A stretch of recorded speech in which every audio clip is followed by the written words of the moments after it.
All right, the Burbank Card Show, talking with Dave Denzel. He's the high quality star dealer, and we're showing off some of Steve Taft's stuff. Talked with him as well, and just a really, really good time with these guys. So stick around. After 40 years, Beckett and PSA have changed their mind on star cards. Let's see what's happening in the star market and how it affects rookie cards in 86 Fleer. All right, welcome back to the 80 Star Basketball Channel. So I just wanted to do a quick little context for this video. The Burbank Card Show, I was actually in Vegas and then I drove down. I thought 3.5 hours would be enough. I didn't know what to expect, and it most definitely was not. I was kind of rushed and I was talking to so many people, and it was just such a fantastic experience. However, I wanted to get in early because I wanted to talk to the two guys that I have in this video, Dave and Steve. And I ended up talking with Steve mostly at length, but this video is going to be more Dave. So Dave Denzel, I just want to introduce this kind of guy. He's a high quality star dealer, and he doesn't have the lower end stuff. He has the higher end stuff. And this is actually his business card, and you can't really tell, but it's really, really glossy and nice. I wanted to put up his contact information, kind of on there, that he just has this really amazing collection. But he's kind of the go-to guy if you're looking for a high quality star. And in this video, one of the contexts that we have is we started discussing the 101 and everything. And he's going to we talk a little bit about some of the advanced concepts, but we also speak to beginners. He's going to kind of show here some of the beginning concepts. Also, Steve there, I wanted to put up, his brochure that he had out, and Dave's going to talk to this. He's also going to show the contact information, but I wanted a very clear screenshot of everything that if you want to get for Steve's stuff. So the best thing about this video, though, like I said, I was going from Vegas and I was rushed, and I got up super early to drive down. And I have this massive bedhead cowlick that is just amazing for doing interviews. And I looked at my wife, who was the camera person, and I was like, "You didn't notice that, huh?" And no, apparently she did not. So I get to sport this huge tail feather that all of you get to enjoy for this. But anyway, here's Dave and I talking about star cards, which is obviously the funnest thing for both of us. So enjoy, subscribe, and then without further ado, the Burbank Card Show. All the way in the corner.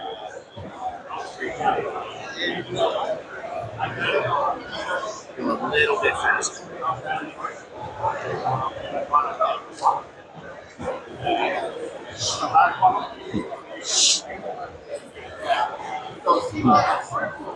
Okay. All right. We're here with Dave, and we're here with Steve. But we're going to be talking to Dave and kind of looking at some of his cards. So you say hi to both. So we started, just ended up talking about some of the 101s, and as you know, I think the 101 is the most undervalued, and I just think it's just the best card in the hobby by far. I think it's starting to get some, with PSA and with Beckett kind of coming around, and Beckett with their apology issue, and with PSA changing their course and grading, and again with Nat Turner saying that it is the rookie card. We're seeing momentum, obviously, and we saw that when we're with Dave, who sold Jeff Wilson the 101, and Jeff Wilson made that video on it. But we're going to talk some about specifically. So let's look at what we have right here. And we're going to have Dave kind of go over some of his 101s. Like, if you look at that, that is impressive to have all these in one spot.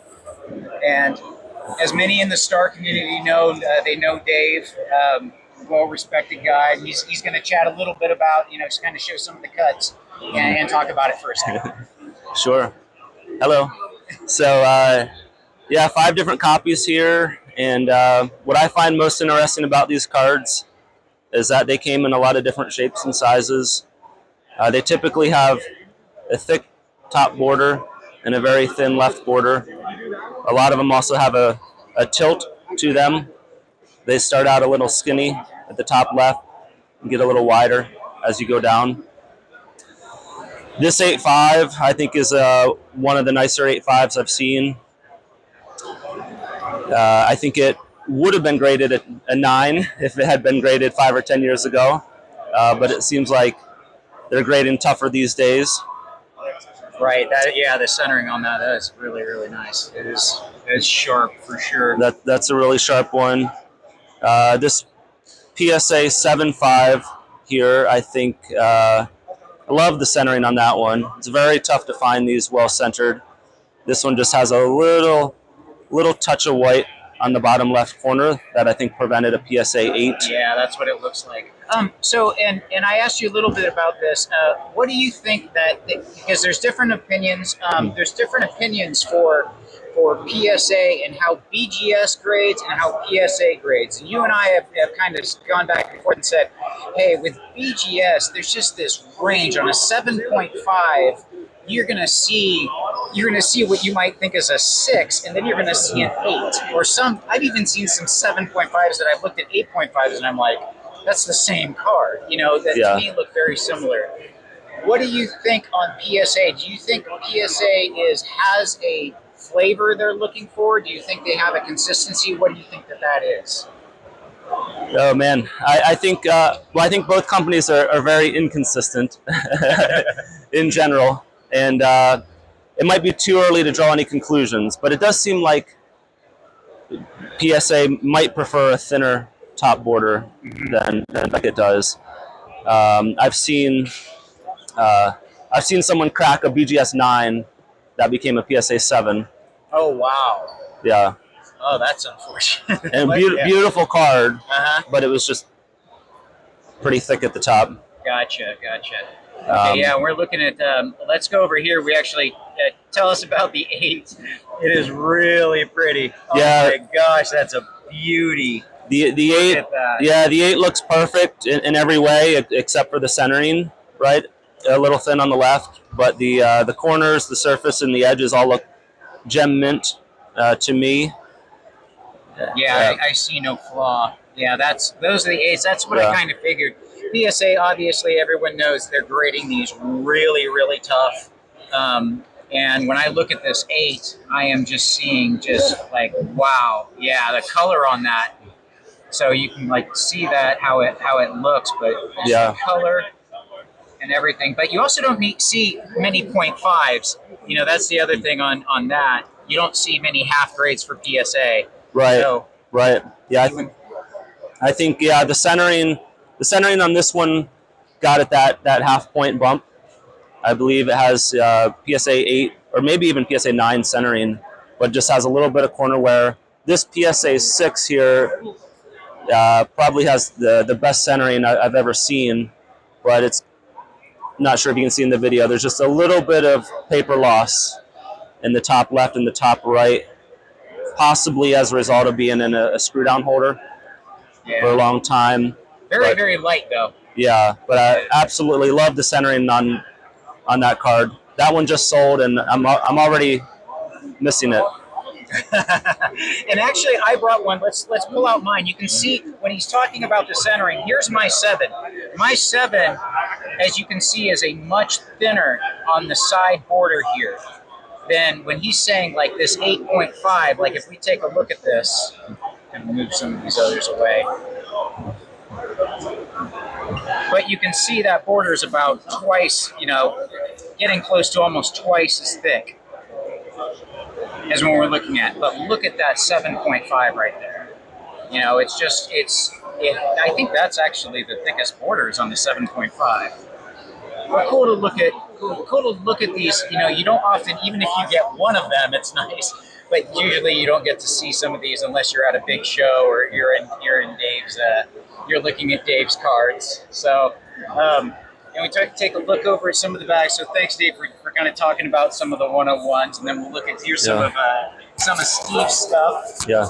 Some of the bags that we have.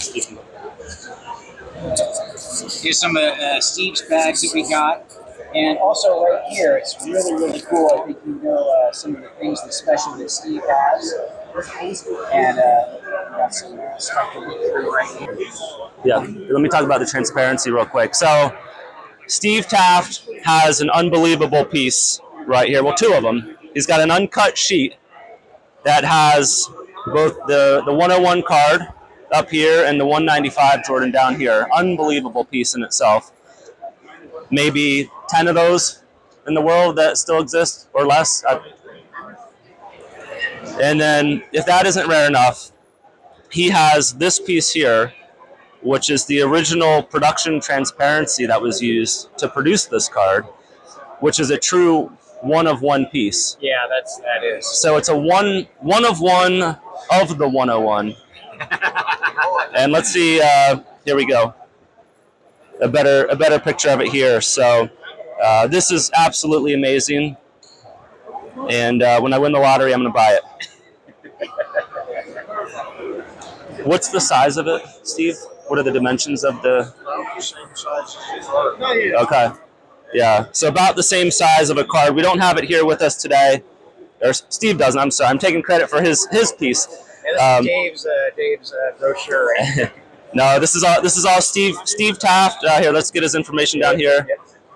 If you're interested in making a purchase, Steve has an unbelievable collection.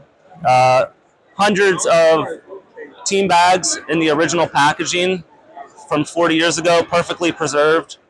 And give cool. Steve a call today. Yes. Very, very cool. Well, thanks, guys. Appreciate it.